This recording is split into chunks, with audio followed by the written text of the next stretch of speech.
Originally, they lived in the region of the Great Lakes. They were Neshnabek, the people, and their sense of who they were was based on more than a common way of life or even a common territory. It evolved from a shared culture and a shared history that gave cohesion to the people, from a sense of time that united all Potawatomi, those dead, those living, those yet to be born. The Prairie Band, a small portion of the once larger Potawatomi, now live in Kansas, where the woodlands and the prairie meet. They came to Kansas in the 1840s, a dispossessed people, pushed onto a last reservation on the Indian frontier. Yet, the people never lost sight of who they were. They held to their traditional ways of seeing and ways of knowing. The clan retained its central place in the social life of the people, and the sacred clan bundles were maintained, and the rituals associated with them were faithfully performed.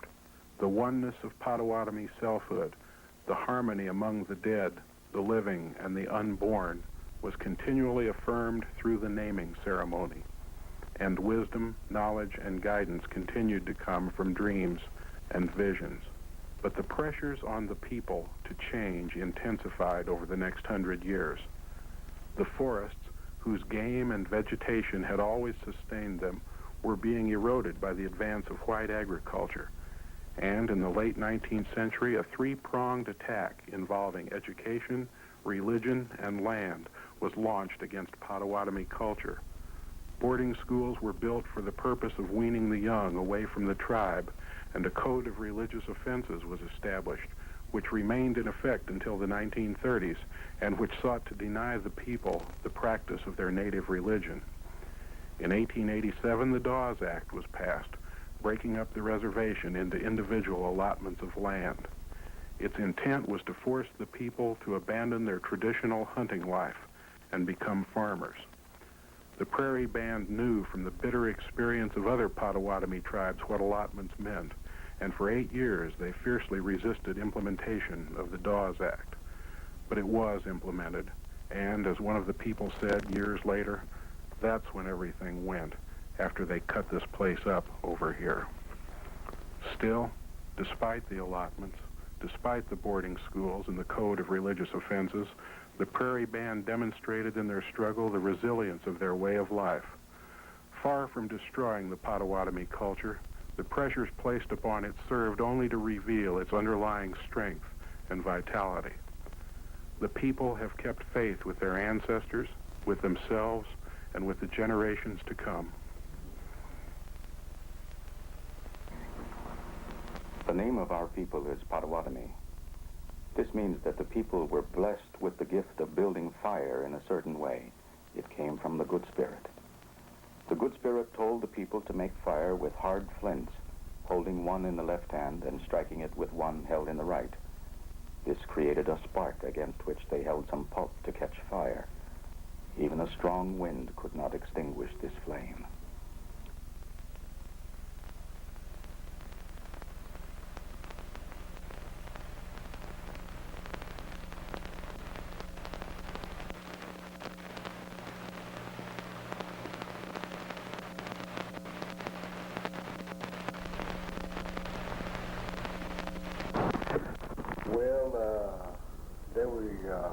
The way I understood the Potawatomis were located several places, from Wisconsin to Indiana, Illinois, and Iowa. And from Iowa, they resided down here. They had resided down here on the Kaw River, which is now St. Mary's, Kansas. And from there they was given land, or they bought land, and then that's where they resided. That's where they now are residing. They immigrated from the north, Illinois, Indiana, and Iowa, and I guess some parts in Missouri, I don't know where. Somewhere in Missouri.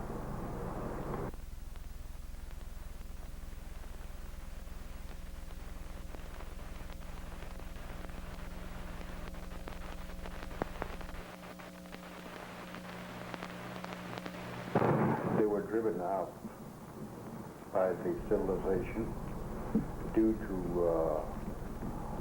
farming and so forth and so on. They found a good location where maybe they want to put a town site there or maybe farming. So they removed the Potawatomis and from place to place, mostly forced out of places. They were peaceful people. They were mostly hunters. They were hunters all the time. But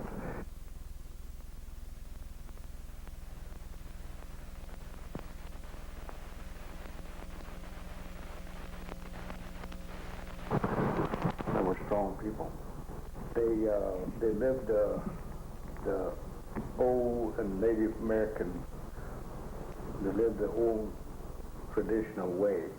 They kept up their old traditional way, and they had power with their sacred bundles. There was power. They had a lot of power with their sacred bundles. That's where the power came from. They were feared by other tribes, and so that mostly they were peaceful people.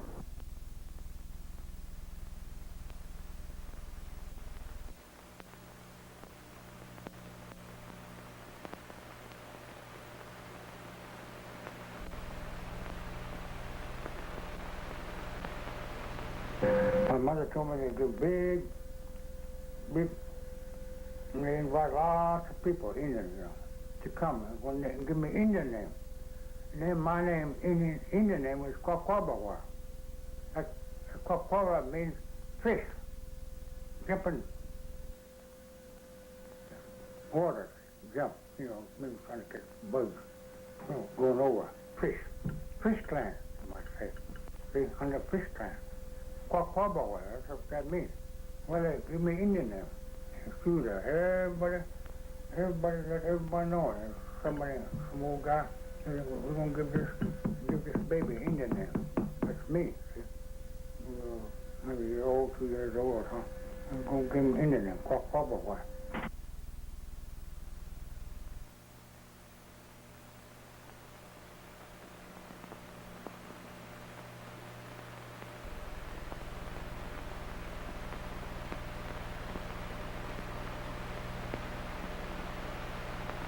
So that's what that is the Indian name. So to be recognized, I guess, I suppose, so they could. And he said that if you have a white man name, God don't recognize him. See, he said you're Indian. You're Indian. You're Indian name. Y'all know. You come visit my heaven, you might say. See, a nice home for you. Something like that. That is what Indian believe. I don't know. Yeah, that's the way I understood it. And we got Indian there, we go to, you might say Indian heaven, where it's kind to you. Kind words, but Indian heaven. So, yeah.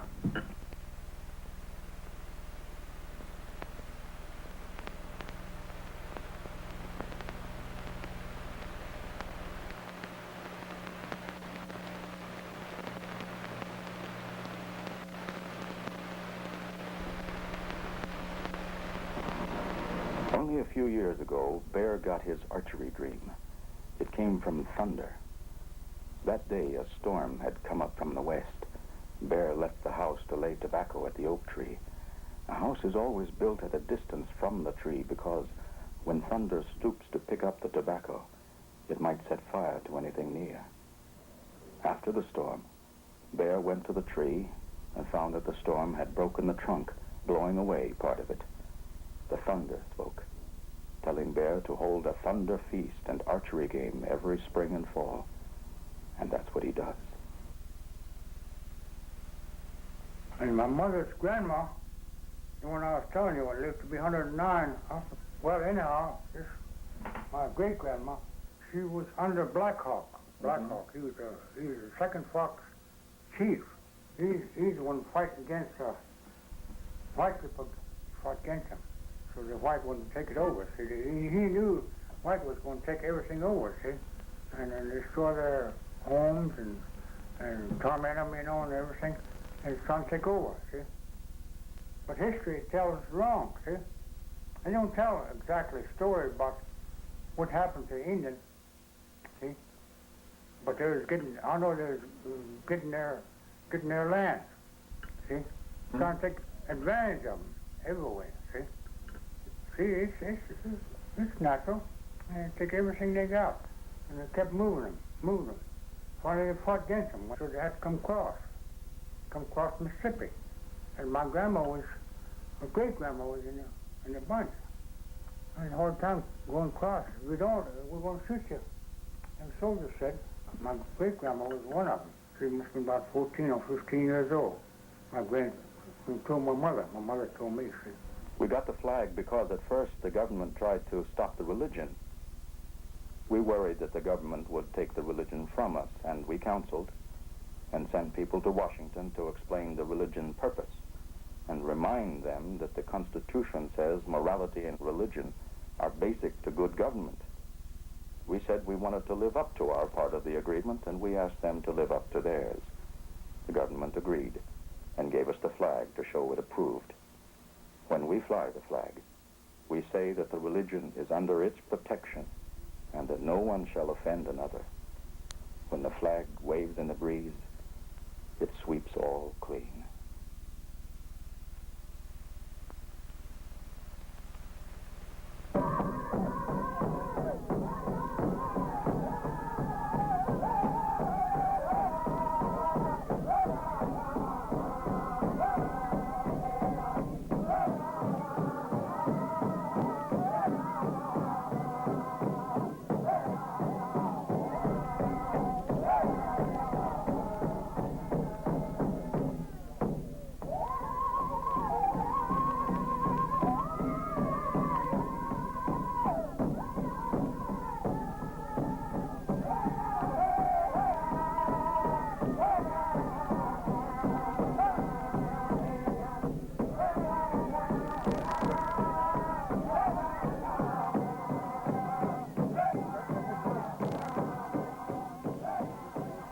A lot of them do a lot of hunting.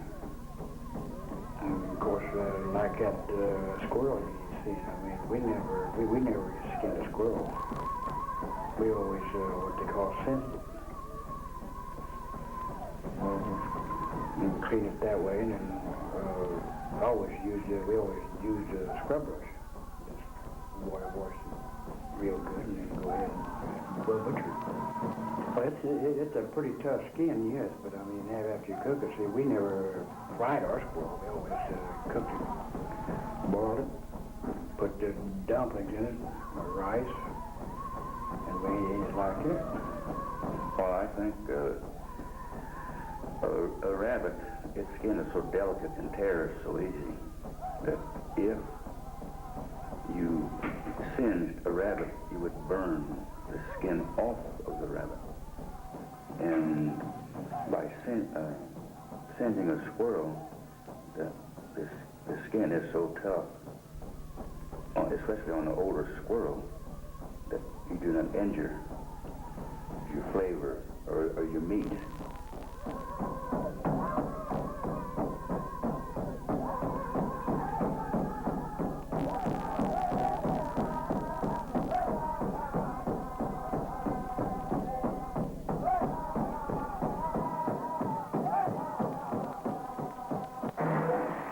For one thing, they use brains, you know, after they scrape all that hair out.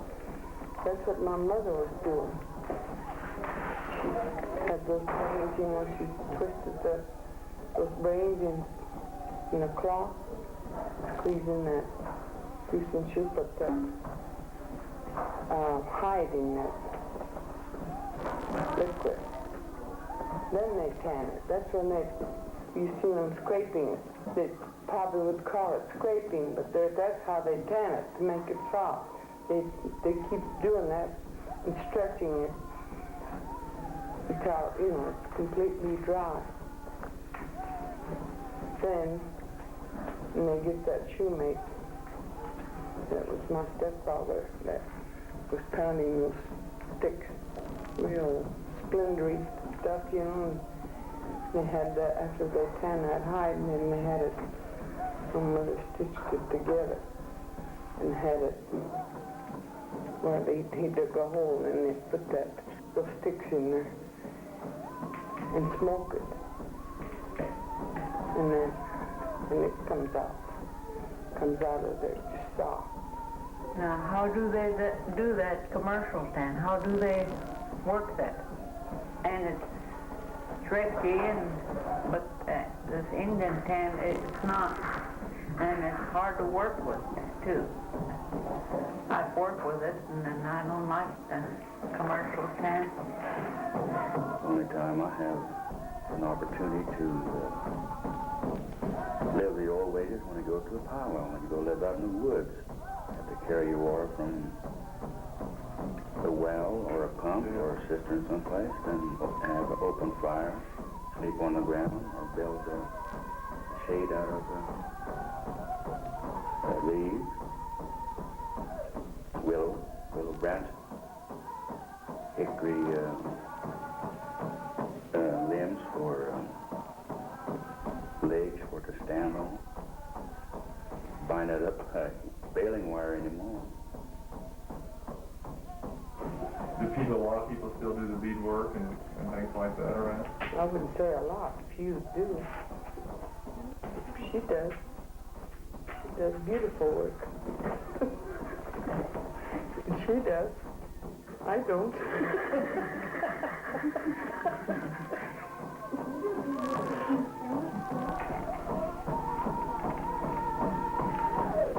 And all my grandkids have done a few things they've learned at school.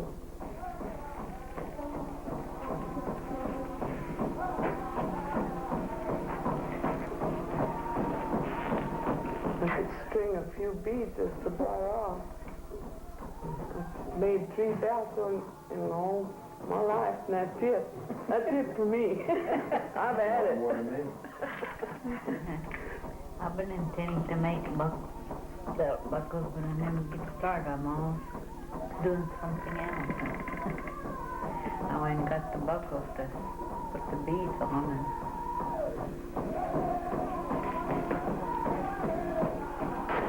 never did get it done. Used to be old ladies stayed around, they just like a squirrel. All of them, not no old lady. That woman lived down past, she didn't have no husband, but had 6, 7 boys, good sized boys they were. She'd come up there and dry corn, canned beans, and beets maybe. She'd pile all that stuff in the corner. She just like a squirrel. And she get through drying corn, then she'll, well, take me home. Oh, she'd have a trunk full of stuff to eat. And homemade cake. Holes on that, rocks on that. She could live a long time.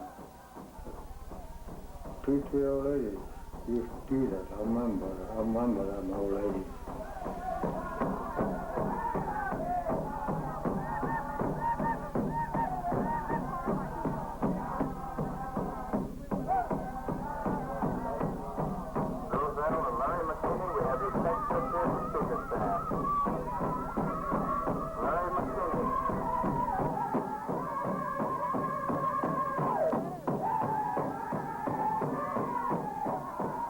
That's my oldest daughter. She's 46 now, and she was about 8 years old. Her doll, that's her doll, playing with her doll there. Yeah, that's where they used to carry him when they was on a cradle. That bowl, whatever it is on there, that's what keeps it from covering her face. One of my brothers was on that cradle when she was a baby, and my mother used to go to town with with him on there, and then people used to ask why they don't smother him in that, but they had a place in the back of their head there, the open place there, where they could get their air in there. And they have a footing so they won't slide out. They could stay in there all day. My girl was on there. You know, she used to like to carry that baby, her baby in there.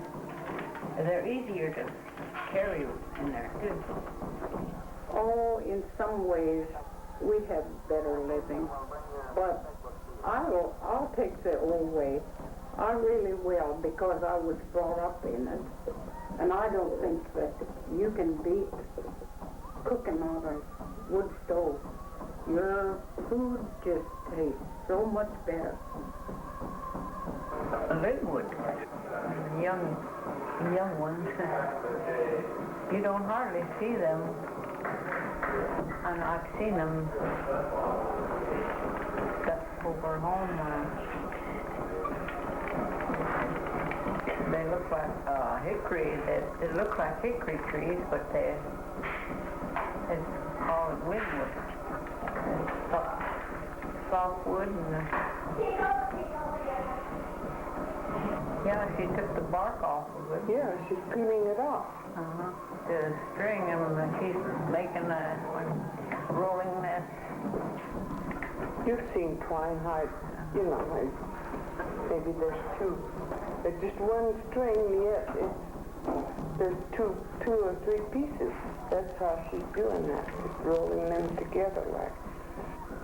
But that kind of string is stout.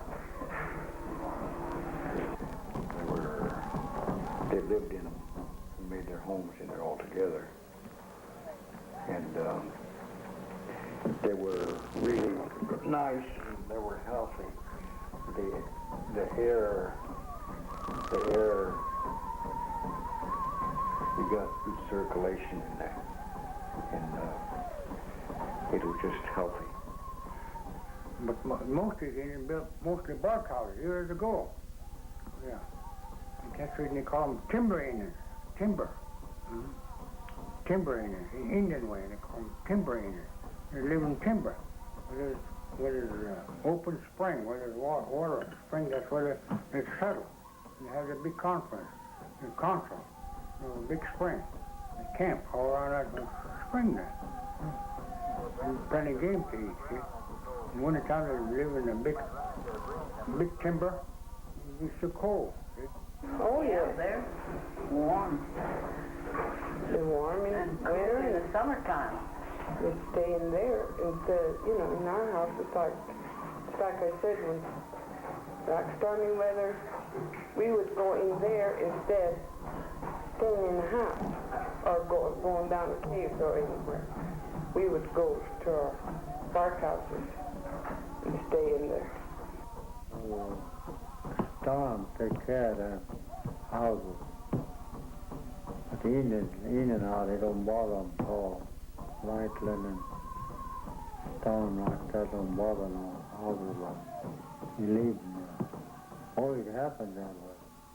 You get study this reservation. You don't see no storm going blowing houses down around here. I live here. Well, I've been born and raised right here. I never did learn in a house and burn. That was one of the first and original way of living. And they say that the thunder gods recognized that kind of a type of a building with a symbol of some kind. Most generally, the door faced the east. Everything come from the east. They say the dawn, the sun. And every day you face the east. That's where the life, they say, exists, and the sun comes down. That was the purpose. Yes, they use those for sacred purpose, giving offerings to the spirits and the passed ways. They say that everything next to the earth.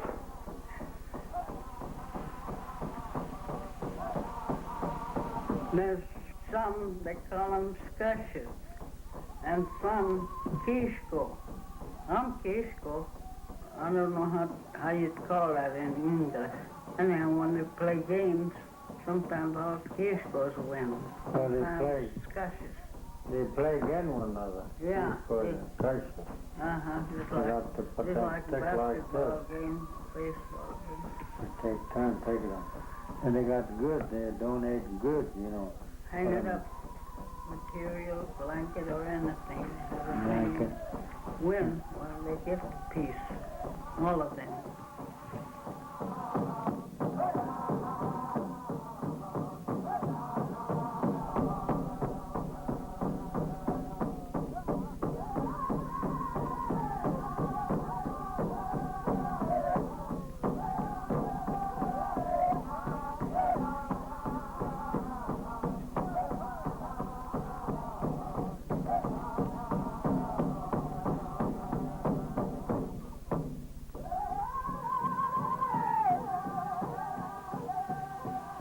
That steam comes out now. That's what they breathe. Take all the poison out of you. You'd be just wringing wet, just like you've been just come out of water. But it's better. It stays on you. That whatever it says for all that all. And you feel like a 12-year-old boy.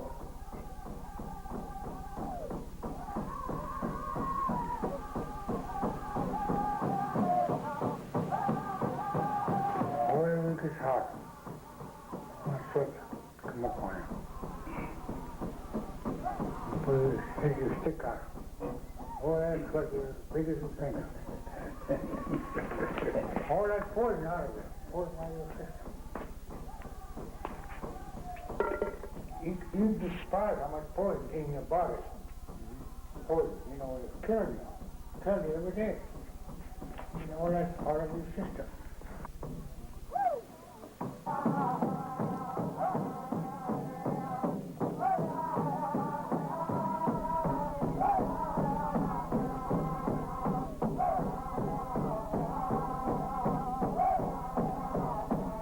The people have kept faith with their ancestors, with themselves, and with the generations to come.